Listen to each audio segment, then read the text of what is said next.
I want to welcome everyone to Monday nights at the library, supported by Bandon Library, Friends and Foundation. We do fundraising and supporting. We hold events like this for the community. And let me tell you quickly what's coming before I go on. There's a travel night on March 23rd, that's next Monday. And Dulce Havel, right, is going to do Alaska. And then our next movie is April 13th, and it's How to Succeed in Business Without Really Trying. 1967 movie. Okay, so to proceed now, C. Stephen Blue, our guest tonight, is a lyrical performance poet, reading and performing his modern poetry from a unique rhythmic perspective, as you can see. Stephen is a poet, a publisher, a musician, an artist, and a videographer, and he hosts many poetry events in Eugene, also in Greater Oregon and in California. And he organizes and hosts an annual basic poetry workshop and showcase in Eugene. And he's involved with the Festival of Eugene, hosting Eugene Poets. And he has 4 books of his own, as well as having published books for the City of Eugene, the Oregon Poetry Association, and other poets.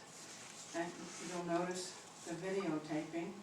He videotapes his own and other presentations, and I note that I did check some of them out on YouTube, and that you should too. Hopefully, Stephen, you'll put this on YouTube. Sure. Yeah. So, you know, check out YouTube as well.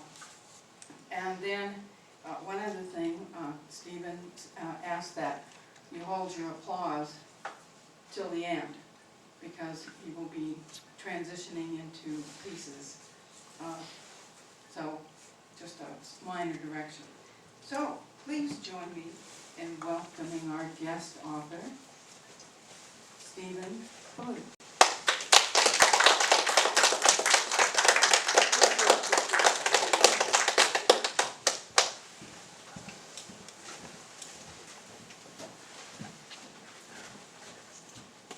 Thank you very much. Hello, everybody. My name is C. Stephen Blue, and which is my pen name. My real name is Stephen Schreiner, but I've been using the pen name C. Stephen Blue in my poetry since the 70s. I'm a California and Oregon poet. My wife and I retired here to Oregon 8 years ago in Eugene, and before that I lived in Los Angeles my whole life. So I'm city bred, but now living more in the country, and we're loving it up here. So, especially on days like today when we drove down here, wow, how beautiful this is. I'm very pleased to be here with you tonight to participate in the Bandon Library Author Night program. And I'd like to thank Maureen Haggerty for inviting me to read and perform for you. I met Maureen last year at the Florence Book Festival. We had a great time there.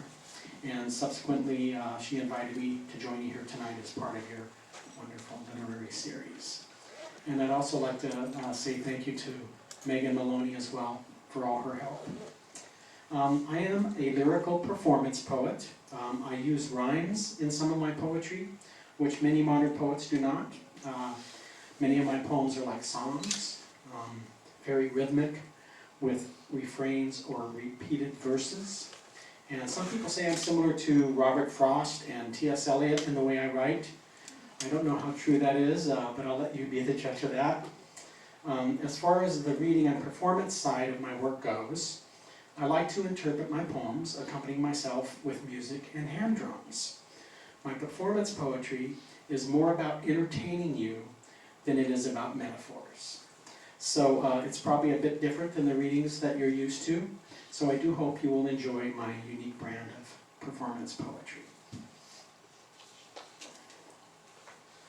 I write poems on many subjects and themes. I write love poems, political poems, poems of perception and place, science fiction, fantasy, and dream poems.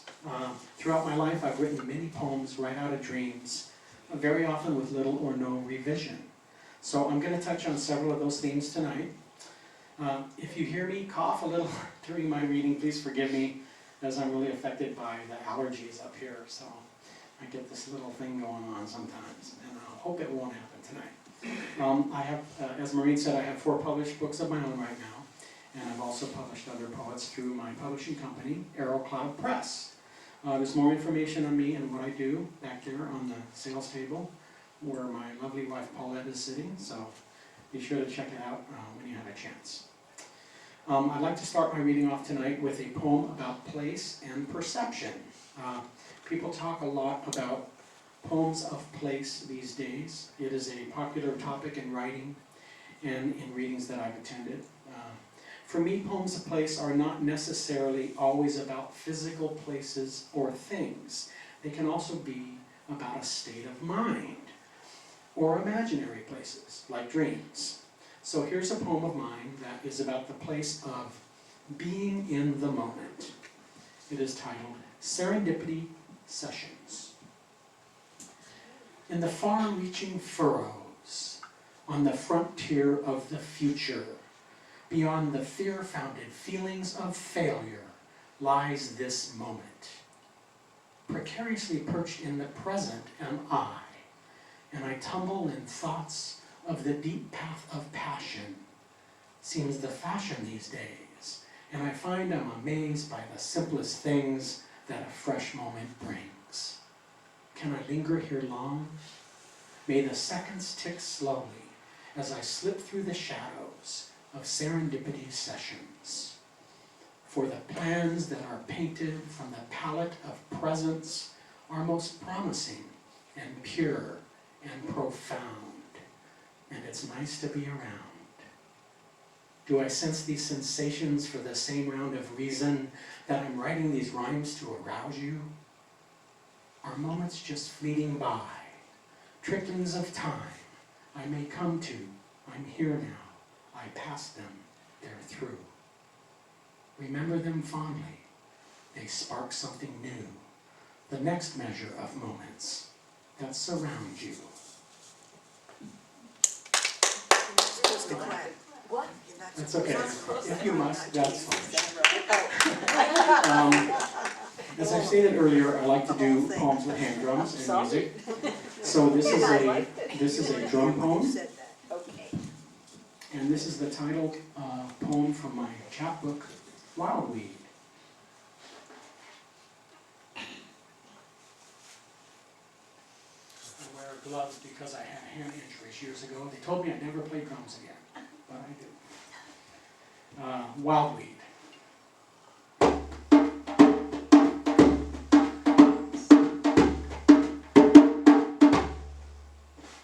My stuff is rough. It's bare bones. I hate to answer telephones. I want to look you in the eyes when we speak. But it ain't no use in this fast-paced world to ride a horse or court a girl. If you take your time to get there, she's just moved on. And what becomes of the alley cat on the night of the hard-driving rain, when the lightning speaks loud and everyone crowds in the shelter of warm window panes? I live my life in a pot-bellied stove. I'm an oak tree with ages to tell. I'm the earthquake commander, a green salamander, a salesman with nothing to sell. But did you see me on the night of the noon, when everything changed in an instant? The air was so clean and the grass was so green that a new age did not seem so distant. In the quiet, an angel calls, awakened by the engine stalls of the inner city, pondering its sleep. The dream is a draftsman, a hill-dwelling craftsman, a step in a puddle on the road to forever, and life is a boat in a great castle moat. circle, yet must row together. Now's then, and yesterday's tomorrow. But how can we live it like we mean it, when we're running so fast that the race cannot last, and the space in between lies unseen? Or is that today, in a meadow and ponder, the meaning of the wild blue yonder, the stars at night, or a daffodil? The momentum is great as it rolls down the hill of imagination gone to seed. I'm a wild weed. Why do I feel so safe in the rain and long to sit behind waterfalls? I gaze at blue crystal, I tell tattered tales, and listen when eternity calls. Maybe this just goes on and on, or maybe the hunger can't fathom the dawn. It's a spark in the dark behind your eyes when you sleep just the moment, and then it is gone, and you weep. Sheltering skies pour forth from my eyes and germinate the seed of my fast-growing need. I'm a wild weed. Yes, I'm a wild weed.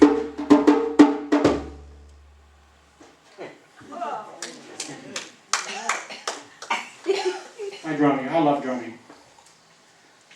So I'm currently working on a 1-hour performance piece in support of my newest book, SOS, Songs of Sobriety, a personal journey of recovery. I hope to take this show into venues, institutions, and recovery centers where it may provide hope and inspiration for those who need it the most. And as a way of showing my gratitude and as a way of giving something back.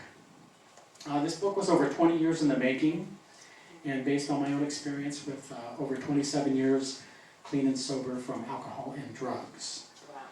Songs of Sobriety chronicles the first 10 years of the recovery process in chronological order in verse.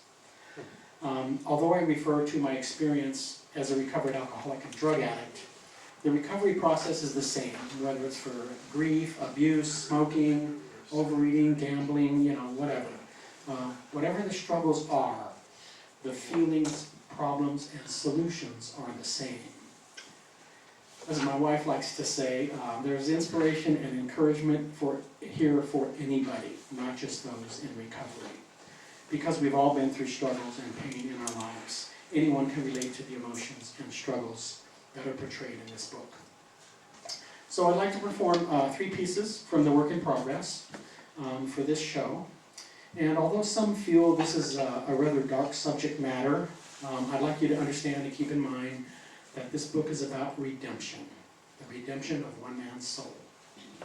So, the first one I'm going to do is from the early period when the suffering individual has not yet reached out for help. The second one is about early sobriety, and the third one is about the fellowship of recovery itself.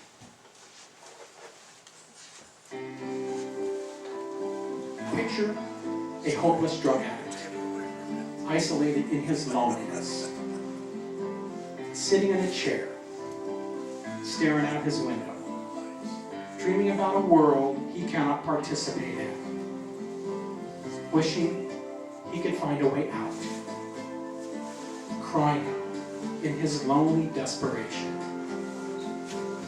This is called chair dreams.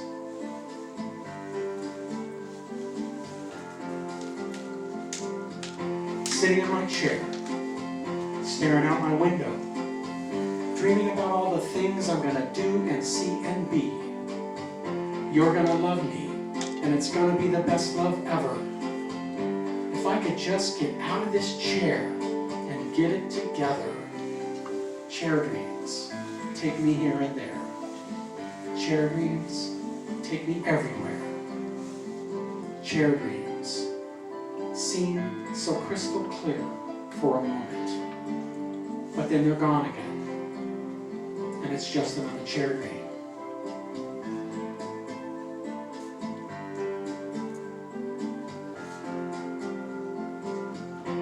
I know I was going to have a hit song and a house in the country, sit in a rocker on my front porch with endless inspiration. I know I was going to paint my masterpiece and write a prize-winning novel. And I remember it sometimes when I'm high enough, but I just can't seem to get out of this chair. Can't seem to get motivated to go anywhere. And my dream slips away to the back of my mind till another day when the right combination finds my chair dreams. Chair dreams take me here and there. Chair dreams take me everywhere. Chair dreams seem so crystal clear for a moment, but then they're gone again. It's just another chair dream.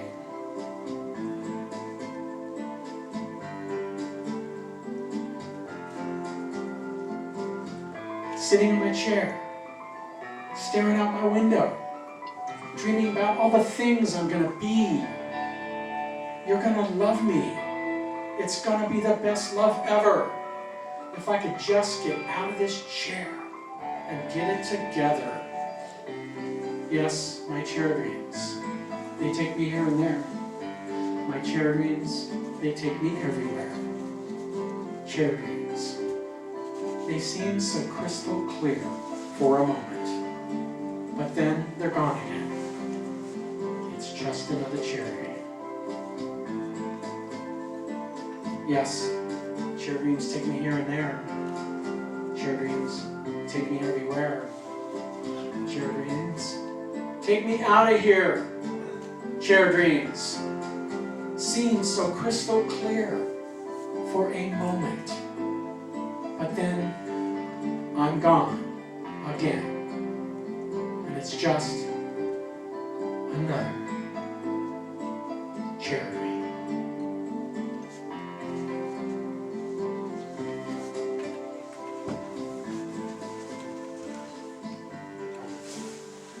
So that's the desperation stage.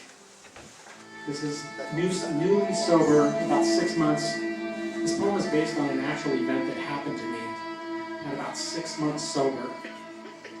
I wrote the poem right after it occurred. 3:44.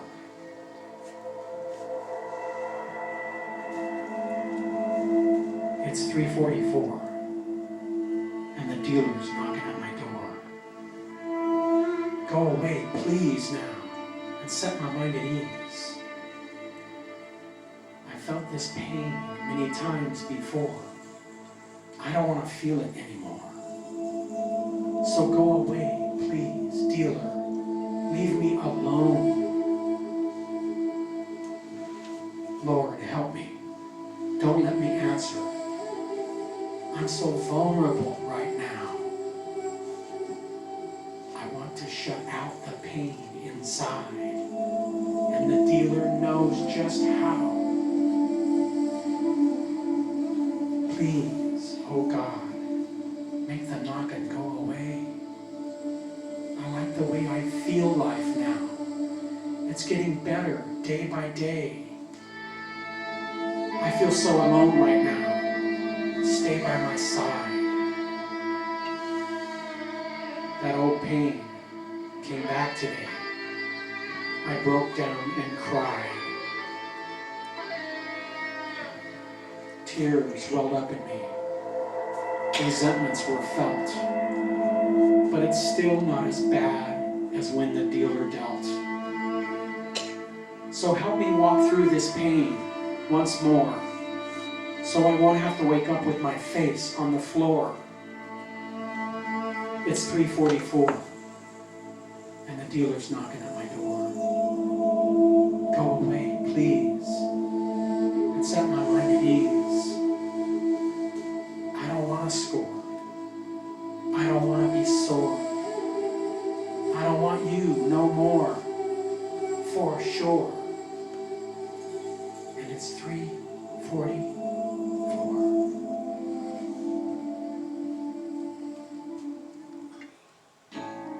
And a little hope here. Modern miracles.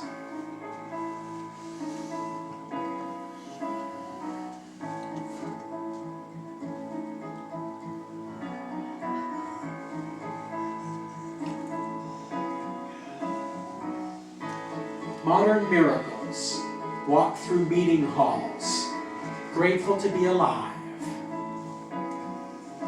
Sparkling eyes sent forth to each other for help and comfort in times of trouble. Modern miracles brought together by a common problem, bonded by a common belief. Modern miracles bringing hope through faith and spirit. Society's children shaken and stirred, once bereaved, now reprieved. Live and breathe. Modern miracles.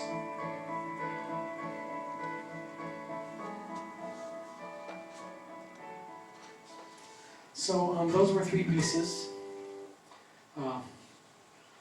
from my Songs of Sobriety showcase. Later on in the book, there's much more about inspiration, emotional fulfillment, and the resolutions found in a new way of life outside the struggle of addiction. So be sure to check out that book for some insight into recovery.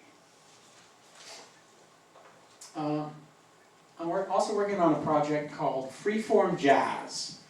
It is comprised of poems that either come from dreams or from what I call automatic writing. I'll sometimes sit in an environment and look around and just write the first words that come to me about what I am seeing and observing. Not necessarily trying to describe what I see or create a story, just word images of what I see. Or sometimes I'll sit at my computer keyboard, close my eyes, and just type whatever comes into my mind as fast as I can. These poems are more about the way words sound when they bump up against each other, and not so much about what they mean or the story they may tell. So here's one, and I call it Slither Me Slowly. Reflections of softness, boxed in a bash. Circles now broken, bound to make hash. Smoke it, drink it, walk it in a shoe.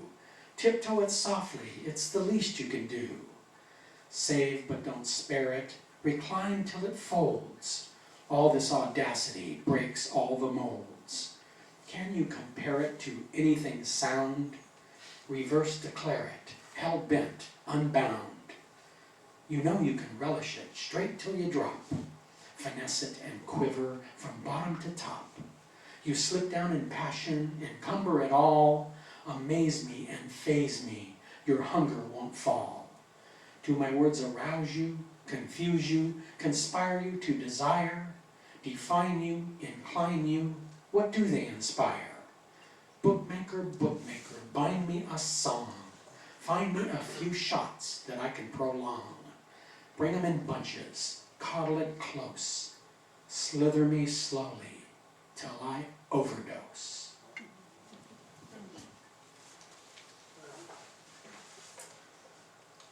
Here's another poem of place, about living in a big city, which I did for so much of my life. Late night jam session, LA, California.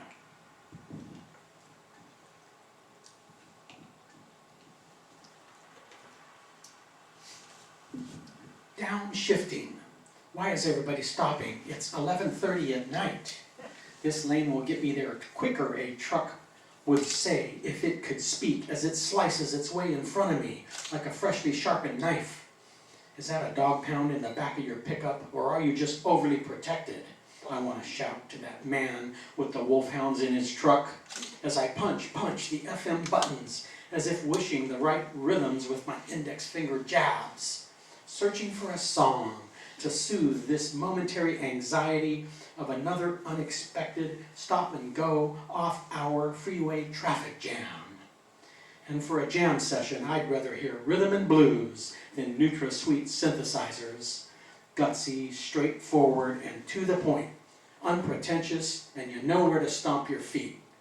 Give me a danceable, clappable, 3-part harmony with a low-down bass beat anytime. Except maybe when I first wake up in the morning. Just in the nick of time, you come on the radio as the traffic starts moving again, and I press through the gears while I hum along to your bluesy guitar.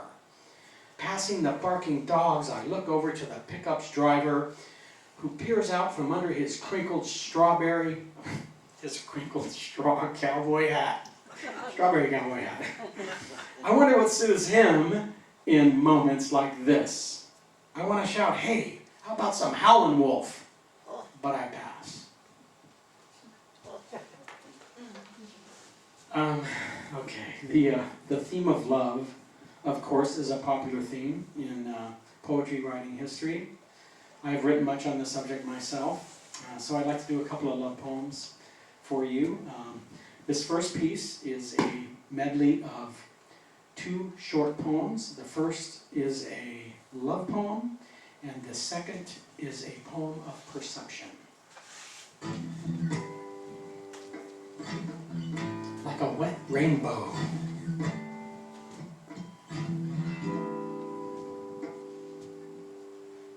Oh, to see the potential of who you are inside. What a flower, what a rose, what a fragrance it could be.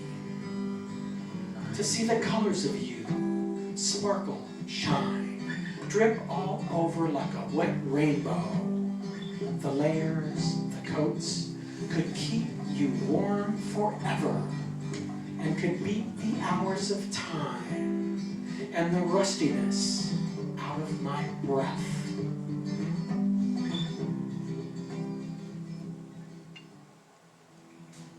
Reality.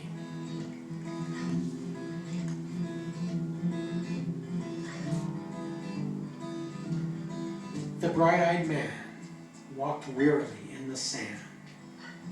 Deep in thought, he pondered the dreamers and the schemers. As he gazed into the night sky, a shooting star blazed its final request, and the bright-eyed man beseeched the moonlight. How do I live my dreams when all this reality demands my time? To which the full moon winked and replied, is this reality? Or does it merely drift on the mist of dreams and imagination?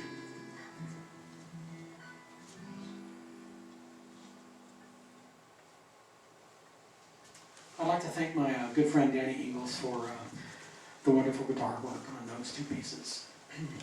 The next poem is also a love poem. This one has special meaning for me. It was written for my wife, Paulette, the first year we met. And it is also one of my dream poems that came straight out of a dream in the wee hours in the morning.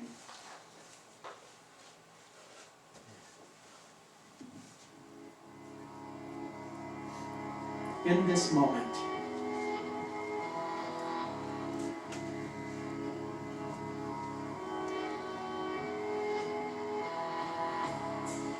know me. Could you put a handle on it? Know me. If I'd write for you a sonnet, know me. If I'd sign my name upon it, would you know me in this moment that we love? Kiss me, and I'll know that it's okay. Kiss me in that very special way. Kiss me. Could you kiss like that all day? Would you kiss me in this moment that we love? Take me with 1,000 moonlit kisses. Take me. You know, Cupid never misses. Take me, and I'll fulfill all your wishes. Would you take me in this moment that we love? Show me all the things in life that move you. Show me all the music that you groove to. Show me Could you paint it in deep blue? Would you show me in this moment that we love? Thrill me like only you can do. Thrill me, and I'll likely thrill you too. Thrill me, make me tingle through and through. Would you thrill me in this moment that we love? Hold me just as close as you can get. Hold me, and I know it'll make you wet. Hold me till our love makes us both sweat. Would you hold me in this moment that we love? Tell me that our love will last forever. Tell me we can stand the stormy weather. Tell me, yes, it's you and me together. Would you tell me in this moment that we love?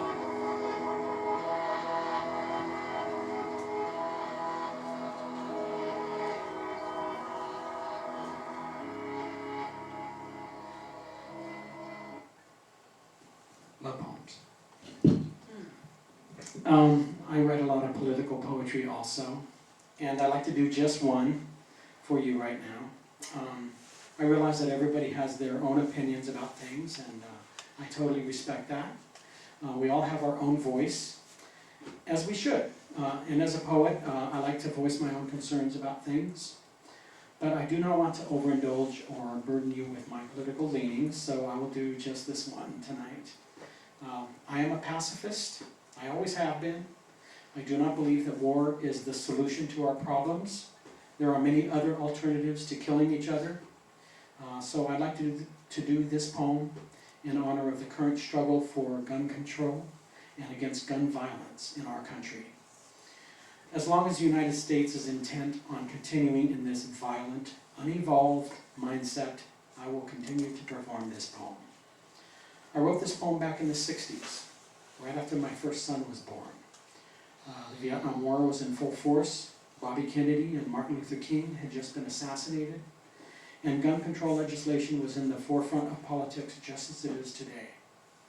Also, when I was still living in Los Angeles, I used to read this poem every year on the anniversary of John Lennon's death at the candlelight vigil held at his star on the Hollywood Walk of Fame. So this is my anti-war and anti-gun poem from 1969, Little Toy Gun.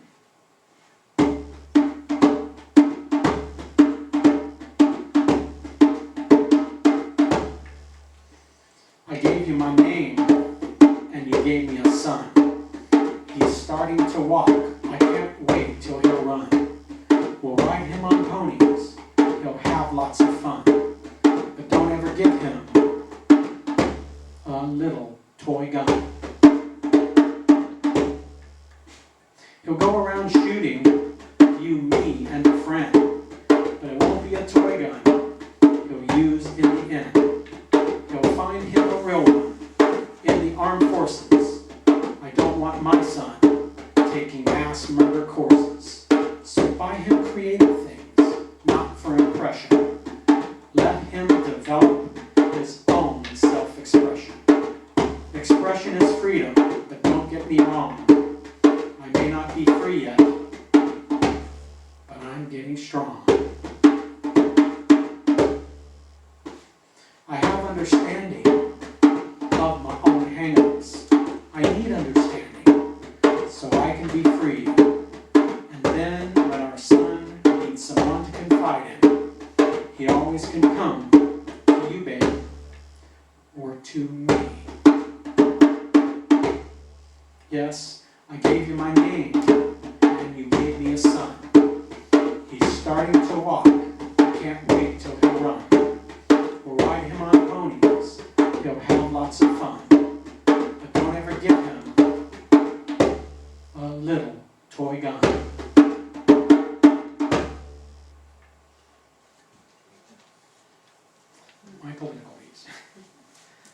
Here's another piece about the big city, and it is a poem of place and a poem of perspective. It is titled, Solitary Existence. Insignificant, amid the towering concrete and glass structures and midtown shuffling pedestrians, I live, virtually unnoticed. My sturdy stem struggling up through the crack of a weather-weakened crease of the seemingly never-ending squares of this man-made walkway. My delicate yellow petals hungrily reaching for the sun, undisturbed except by the passing gusts of swirling city dust on their way to settling in dark corners of trash can cluttered alleys. Oh no, watch out! Whack! A passing foot kicks me into oblivion.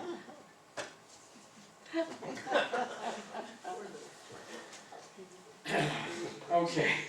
Now I'd like to do something having to do with the real life inspiration I got while working in 27 plus years in stage production. This poem is also from my chapbook, Wild Weed. And it's definitely one with mixed metaphors. It is an interesting piece with a unique backstory. This is a poem I wrote backstage at the Shrine Auditorium in Los Angeles, California.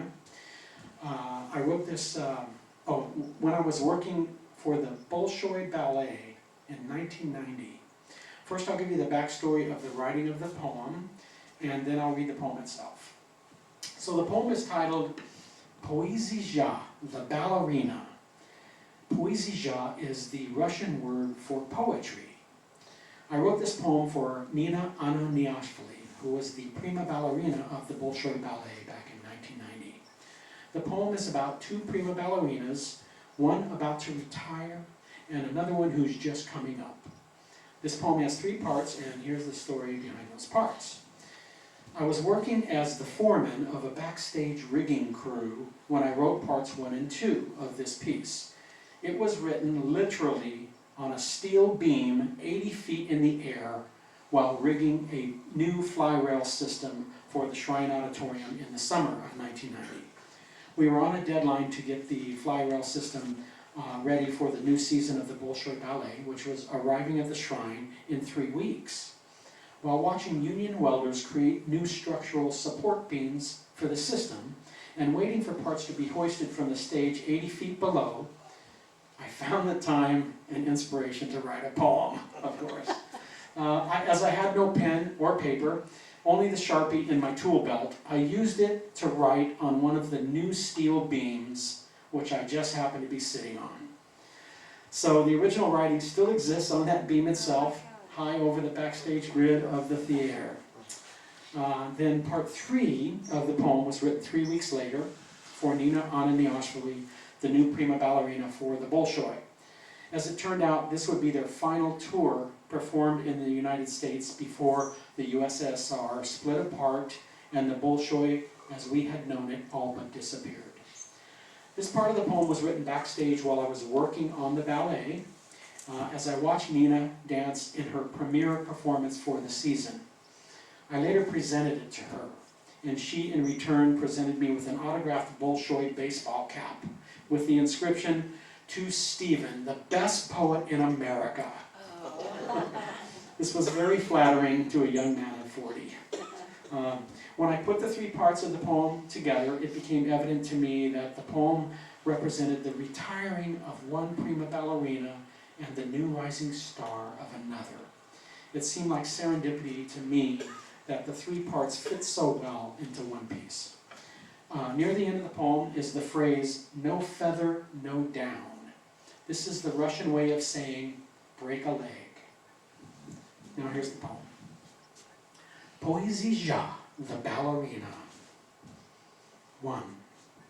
An aged tree struggles to grow free from itself, its outer branches turned inward, twisting, turning, pushing in and up, then outward again, as it struggles through life, throughout the years. A countless calendar for all intents and purposes, an ode of our inhumanity to nature, if it could speak. The prima ballerina retires. 2. Structured steel, struggling to be free of itself. Countless cables of iron twisting across, downward, around each other, then upward again. Giant steel beams pinnacle, as if struggling for life. A welded calendar, dedication of humanity to science and entertainment is what it seeks. The prima ballerina is born. 3. Poesia, you are the ballerina. The song of your dance takes wings in my heart. It soars. It flies inside me, but you are the swan. Poesia, like a flowing verse, your rhythm. Your movements melt together like snowflakes in the sun. Twirl me into a trance. Take all of me into your dance. No feather, no down. Your passion is poesia. You are the ballerina.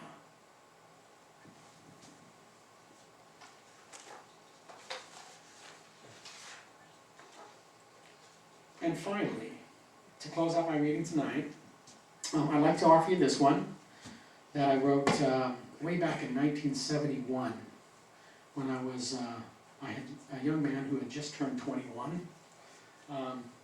This poem is sort of a wistful piece, almost like a chant or a personal prayer with a little bit of a political slant.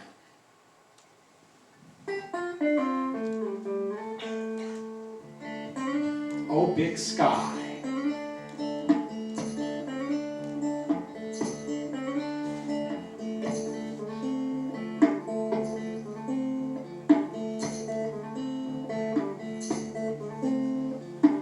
Oh, big sky. Are you watching over me? Shall I say what I feel is real today? Will they listen to me now? Will it matter anyhow? What shall I do for my soul? Do you think you are a master? Do you practice what you preach? So you think your way is faster? Tell me, what is it you teach? Do you show us how to love each other with more feeling every day? Are you helping anyone with more feeling, as you say?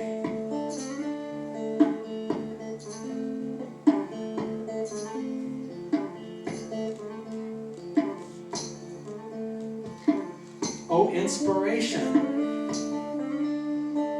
Are you watching over me? Shall I say what I feel is real today? Will they listen to me now? Will it matter anyhow? What shall I do for my soul? If you want to start somewhere, then start by being true. Because if you ain't true, then we'll find somebody new. Now maybe you can help us all with what it is you preach. But please don't say you know it all. There's always more to teach.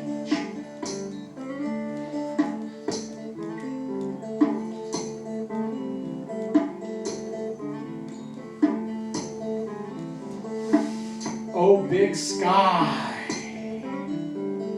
are you watching over me? Shall I say what I feel is real today? Will they listen to me now?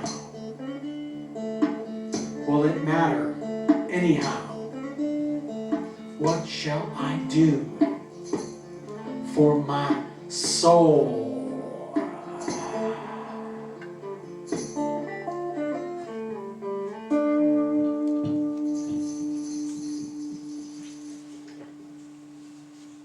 I'd like to thank my good friend Brian Burton for the guitar work on that one, and my wife Paulette for the tambourine. So that's it. Thank you all very much.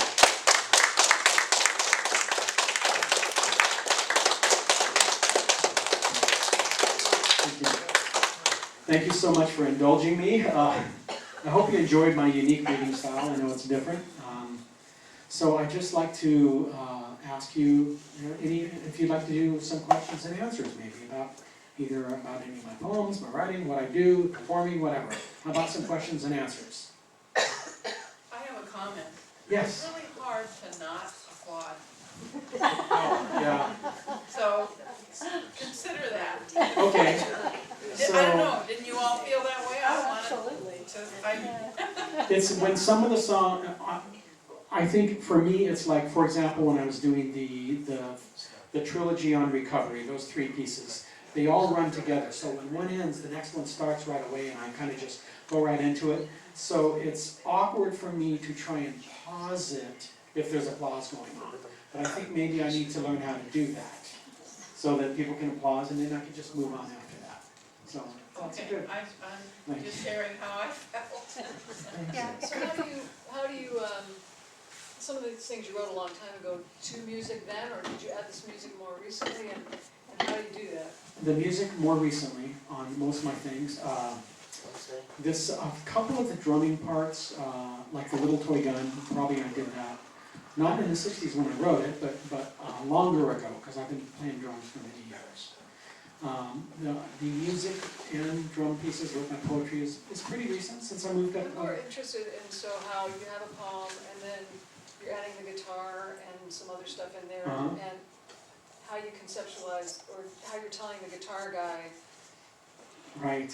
what right. you need, or do you work together and try to work it out? We work together. A lot of times it's more of a spontaneous thing. For example, I used to do some open mics, and there were a couple of guitarists around these open mics in Eugene.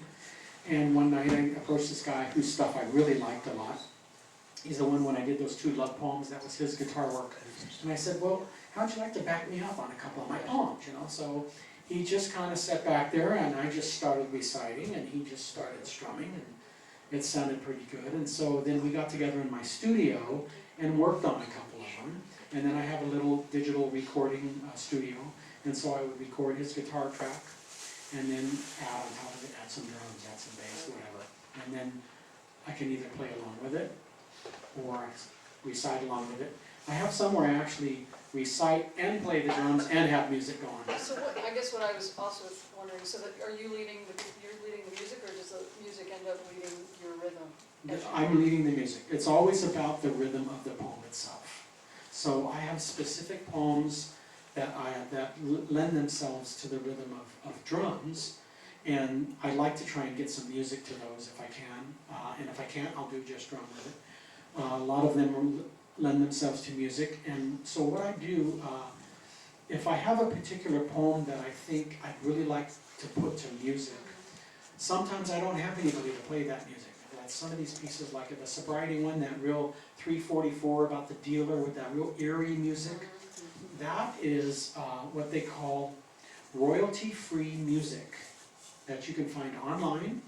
And there's a couple ways to do it. If there's some composers, there's a couple of sites that will let you use their music. Just have at it. You can use it, call it your own, loop it, change it, whatever you want to do with it, and you can just have it. And there's other composers that they want, as long as you give them credit for the music, you're welcome to use their music in your performances and your movies and stuff like that. So I actively seek out some music for some things when I can't find something that works. And so there's so many ways of doing it, It's like I have musicians I work with, or some of the parts I'll create myself, and I'll do a little keyboard Yeah. piece along with my drums and throw a bass in there. Many different ways. Thank you. Then I have this little digital box, and I can put them all on there, and then just play along.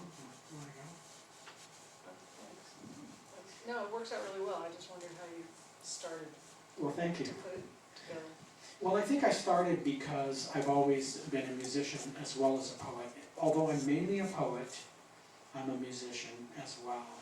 And so, and especially since I played percussion most of my life, a lot of my poems have that rhythmic feel, so it just kind of naturally evolved. Yeah, Yeah, thank you. really, it's great, I like it. Thank you very much. It does go very well together. Yeah, Yes, it does. it does? Yeah, well, thank you. I appreciate that. It really adds You think, yeah? It's different. Now, have you heard anybody else like me doing stuff like this? I know, it's hard for me sometimes to find out where I fit in. Like, I'll go to literary events and I'm like, I mean, I know this is a literary event, okay? But some of them are, I'm like, too much for them. They're like, it's just a little bit too much for them to have. They want really subdued and quiet. They want something, and that's it.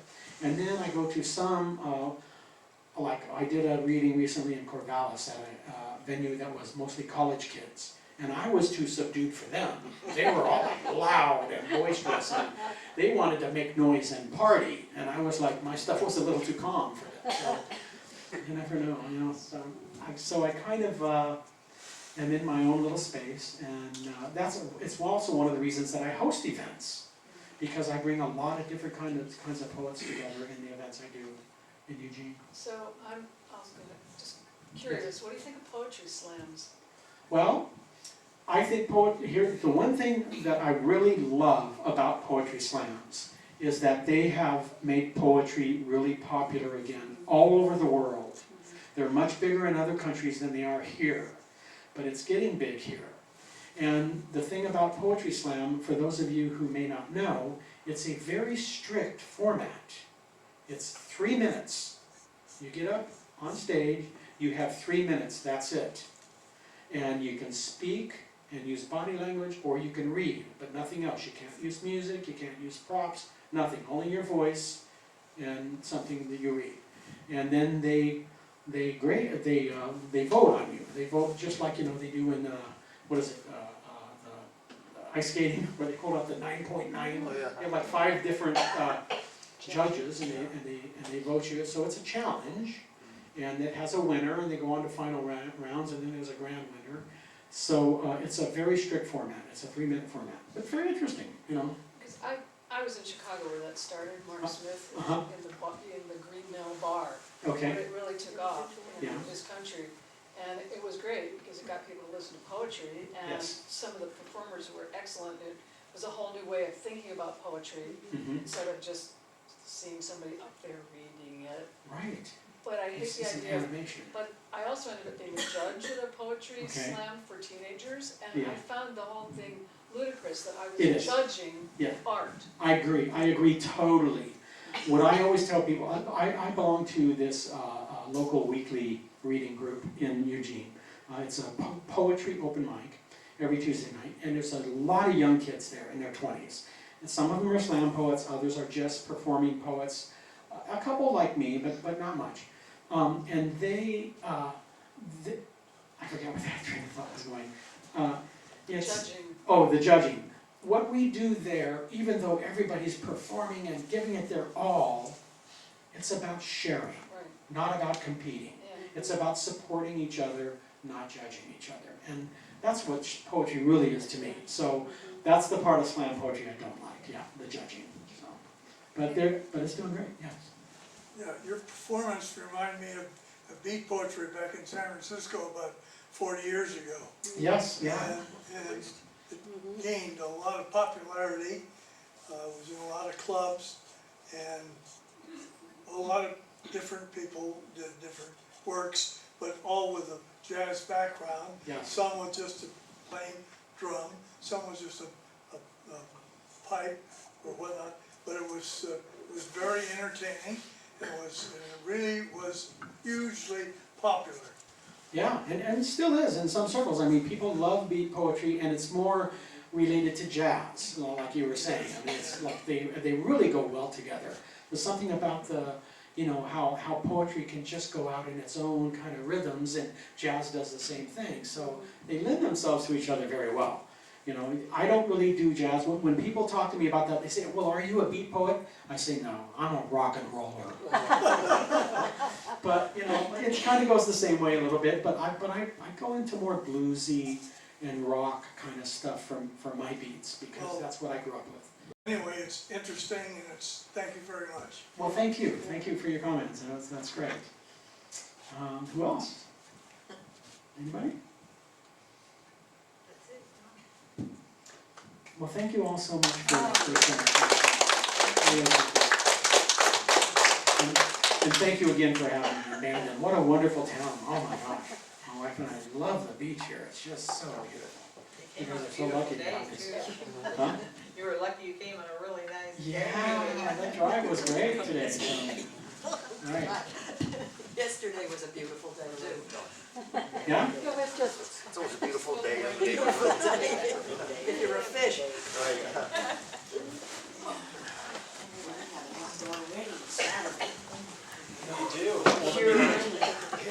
It was pitiful, we couldn't get to the food because it was so flooded. We had the guys put on boots and walk over and get the food and bring it over where we could get to it. Yeah, it was on our property, we own 5, well, I don't, my granddaughter, my granddaughter, she owns 5 acres. And their friends wanted to get married there. And we picked the 14th, I said, man, you picked the 7th, it was beautiful. Yeah, you know, just poured over. She invited 100 people. So I said, well, see all those other people, because they're all Livonians, a little bit of ranges. I said, you can cross them all off the Christmas list, but they ask you why, you tell them. Your real friends get it. What do you want? What always cracks me. Oh, yeah. I was off work today, I was able to come. When it's raining and you see shorts and tennis shoes. Oh, yeah, I had my shorts on, I thought,